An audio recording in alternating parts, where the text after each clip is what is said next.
Hey, this is Joe from Home Studio Corner, and this is my witch's hat. It's not really mine. It looks, honestly, from this angle, it looks more like something Prince would wear. I don't know.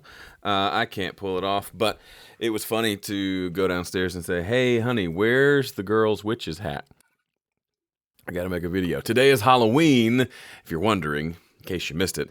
So in this video, I'm gonna talk about 3 home studio nightmares. Ooh, spooky. Let's jump into number 1. Number 1, overmixing. This is like a recurring nightmare that I keep having, except it's not a nightmare. It is, I receive tracks from folks who have mixed something that I'm familiar with, like tracks that I recorded perhaps, and they come back in and something horrible has happened. And I don't say this to shame people. I don't say this to be a jerk. It's just a very common and little bit of a rampant problem in the home studio mixing community. You take some tracks and you've been watching all these great YouTube videos. You've seen all these cool tricks. You want to try all of them. I get that.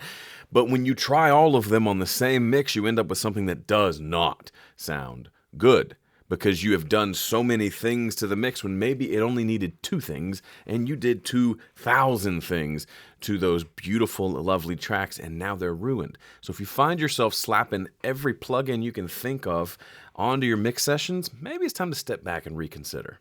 Number 2, ignoring boring solutions. In case you didn't know, in addition to doing Home Studio Corner, I'm also the music guy at my church, and we had this problem for probably at least 2 years before we finally found the solution. So we initially were meeting in a hotel ballroom. So we would unload a trailer every Sunday, set everything up. And our sound system is a digital mixer with an Ethernet cable that would run up to the front of the room, to the stage box. That's where all the mics would plug into, and then that would run out to the speakers. And we would have this issue in the hotel. And then when we got our facility, same thing, where there would be these just random pops in the sound system. Sometimes it would only pop the stage monitors, the floor wedges. Sometimes it would pop in the mains. Sometimes it would pop and things would everything would mute for a second and then it would come back. And we went round and round and round trying to solve this, dealing with making sure all the cabling was shielded, upgrading all the Ethernet cabling, so that maybe that was the problem. We went round and round and round and round. You want to know what the solution was?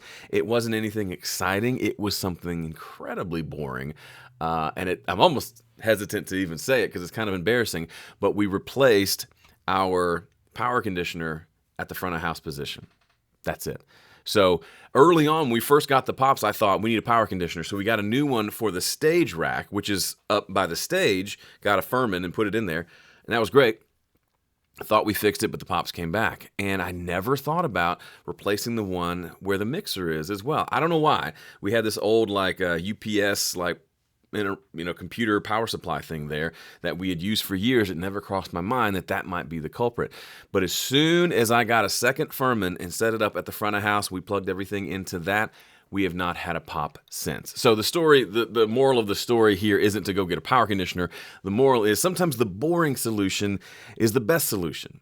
So when you're sitting down with a mix and you're having a big problem, a lot of times we reach for a compressor or an EQ or some other crazy plugin to try to fix our problem. But the answer might be something much simpler, like maybe just turn it down.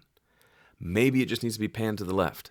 Those seem like boring solutions, and because they're so simple and boring, we tend to ignore them. And you ignore them to your mix's peril. And finally, looking for a mixing solution to a recording problem. Well, since I've already told you one embarrassing story, let me tell you another one. I get these ads for standing desks all the time. And I don't have one, but I really wanted one. But I do most of my work here at this big honkin' studio desk with a big mixer and racks of gear and studio monitors and a big computer. And I just thought those desks probably wouldn't support this. This thing's probably 250 pounds. And even if it did, it's probably really expensive. So I was just back and forth thinking, I'd like to get one. No, I'm not going to get one. And then I had this brilliant idea. You see this keyboard over here? It's got one of those Z stands. So the side of the stand looks like a Z shape. And I look it up and it can hold like 200-300 pounds. So you can see where this is going. I decided I was going to lift up my studio desk and put it on top of that keyboard stand. And then I would be able to stand and use my keyboard and mix and do everything, make videos. I did one video. I can't remember where it is. I could probably find it if I really looked for it. But turns out it was a terrible, terrible, terrible solution. Because even though that can hold it, it didn't collapse. And also just me trying to get this up onto that was hilarious because I did it by myself and almost killed myself. But by the time I got it all set up, even just a light breeze in the room would make the whole desk go like this. Like the whole thing was just wobbly as all get out. It also looked ridiculous because this beautiful studio desk was 4 feet up in the air. So I shot one video just to say I did it, and then I put everything back to where it should be. So that was a solution, the wrong solution to my problem. If I want a desk that's up here, I need to get a proper standing desk. What a lot of you do when you're mixing a song is you're looking for a mixing solution to a recording or production problem. This gets back to my mantra of get it right at the source. You can't ever mix your way out of a bad recording. You can make it a little bit better, but the ultimate way, and as soon as you get this, if you really get this, your whole world will change. So the sooner you realize your mixes are only as good as your tracks, and you focus on getting those tracks as great as possible, the rest of the process becomes really easy and fun. Few people will get that, but if you do, it's a game changer for you. So those are my home studio nightmares. Be safe out there if you're trick-or-treating. Watch out for witches with cute hats. And I'll see you in the next one.